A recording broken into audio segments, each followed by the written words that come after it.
Radiotherapy In Depth this week. Claire Kurtz is with us this week to talk about organization. She is the well-organized woman, I guess is how you say it. I always just call her WOW for short. That works for me. Claire, thanks for being with us this week.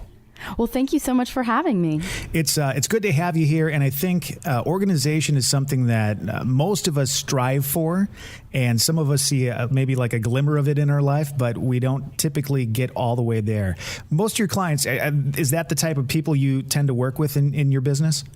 Yes, a lot of people call me when they need, it's actually quite a spectrum. I have people who call me who are pretty well organized in terms of time management.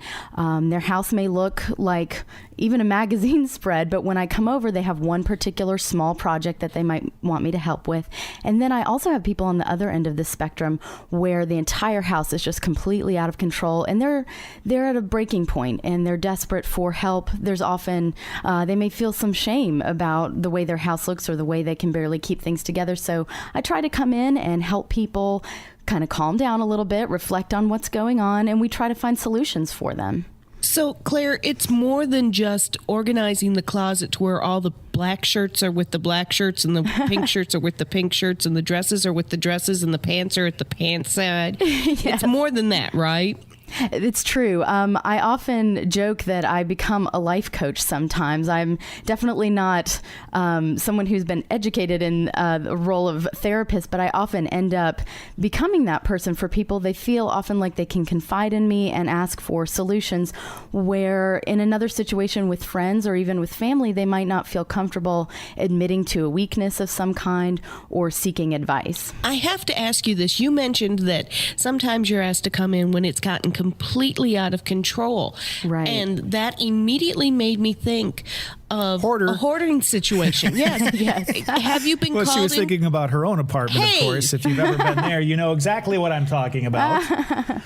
Look, just because I have some DVDs doesn't mean I'm a hoarder. Anyway, as we were saying, have you been called into a situation that has gotten to that point? Or is it usually before then that you get called in? It's usually before then, although I've had one situation where I would say I was kind of bumping up against what could become a hoarding situation. The popularity of these shows is just tremendous, and I think people watch them, and I think sometimes it makes people feel a little bit better about their own situation. Absolutely. And I often find when I come into a situation that's extremely cluttered in almost every area of the house, people have just they've lost control and they've lost track of what they truly want out of their lives, and they don't have a vision for their lifestyle, and things get out of control with spending, and they don't feel like they can release things. They often have a sense of desperation towards holding on to physical items. So let's go in this direction. Let's say I'm somebody who lacks organization in my life, and let's say it's pretty well out of control. Not only is my day-to-day little things like my closet and other parts of my home disorganized, and he can't find his keys. Exactly, things like that. But it transposes into other parts of my life as well. Let's say I'm always late for things. I never have things at work organized. When you get somebody like that, if the listener right now is that kind of person and they really do want to make a change, I'm assuming it starts in small steps. What can they do today to start getting their life organized? You are right. It does start in small steps. And often if I am presented with a situation like you described, I'm going to talk to people about starting routines. And I would talk to them about starting a daily routine, a weekly routine, potentially a monthly routine. And something small that people can do that I talk about all the time is I talk about your public spaces in your home. And I say public in quotes, meaning your kitchen, your living room. Every night I tell people to go in, spend between 5 and 10 minutes. It doesn't really have to be a long time. Kind of put everything back to what I call your set point. And you straighten the magazines, take all the cups that you've maybe brought into the living room while watching television back to the kitchen, straighten everything up so that when you come out of the bedroom in the morning, that you feel like, all right, my public spaces feel somewhat calm. Everything's in the place where it belongs. That's something I would definitely recommend right away. Another thing that I I recommend to people that I think people find very, very helpful. And it may seem quite obvious. A lot of the tips that we give as organizers sometimes come across that way. But laying out your clothes the night before for the next day, down to accessories and shoes. I know that may sound a little over the top, but it's one of those things that provides you with the opportunity to really feel prepared for the next day. If you know that your clothes are clean, you're not going to be having to iron things at last minute in the morning, running around looking for socks. It's one of those things that just gives you peace of mind. All right. I'm one of these people who I enjoy organization. I think it's very important. I know that I operate better as a human being when I'm more organized. Right. And I like that feeling. But what I tend to do is I tend not to have, quote unquote, the time to not necessarily organize, but to find a system that works for me. So I end up just kind of getting by. Can you help out creating those systems as well? Yes, yes. What I would recommend with that is trying as hard as possible to carve out some time. I would say usually the night before, or maybe very early in the morning if you can kind of get up before everyone else in the house and just take a tiny bit of time for yourself to get yourself oriented for the day and figure out what the day holds. You don't always have to just jump into a big, complicated system. That's one of the things that I think people are challenged by when they think of organizing and time management. It's a lot of this is important if you just pull out the things that work for you from all the different things that you read in magazines, books, television shows. Pick out those few things that will work for you, start experimenting with them, and just add over time to the small accomplishments that you start to achieve. Claire, now you do this as a business. This isn't just advising people, okay, make your lists and stick to it. Lists are important, aren't they? Did you know that Lisa has lists of her lists? That's how I'm serious. It's like a sickness. And I kind of, sometimes I blame people like you, Claire, because Anyway, we're not here to pick on me. We're here to learn about you. So this is your business, and I'm sure you have a website that goes along with it. So tell me about your website, the address, and the types of things that people might find there.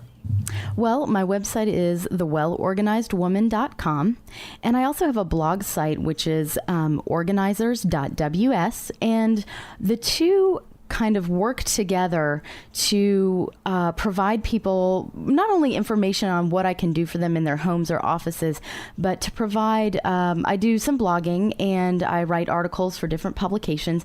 And those things are often specifically targeted towards solving a specific problem. And people can find information that might help them, tackle a specific problem. Or if they're just looking to kind of brush up on their organizing skills, they can search for things or just kind of read all the different things that I've written and see if anything applies to them. I know one of the other things that you do through your business is personal assistant task type that stuff, right? Right. What would fall into that category? If Lisa, for instance, needed a personal assistant, which she does. Do not. What exactly do you do in those cases? Well, I have several clients that I perform personal assistant services for.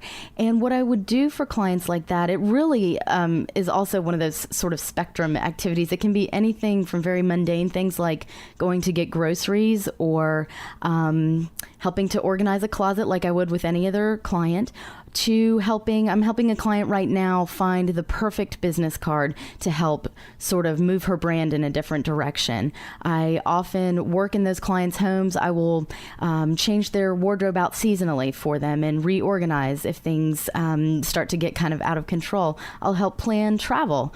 I can help with different office style tasks. I truly can help with pretty much anything. I often joke with people, as long as it's not immoral or illegal, you can ask me and I can let you know after I do some research if it is possible. So you're hired.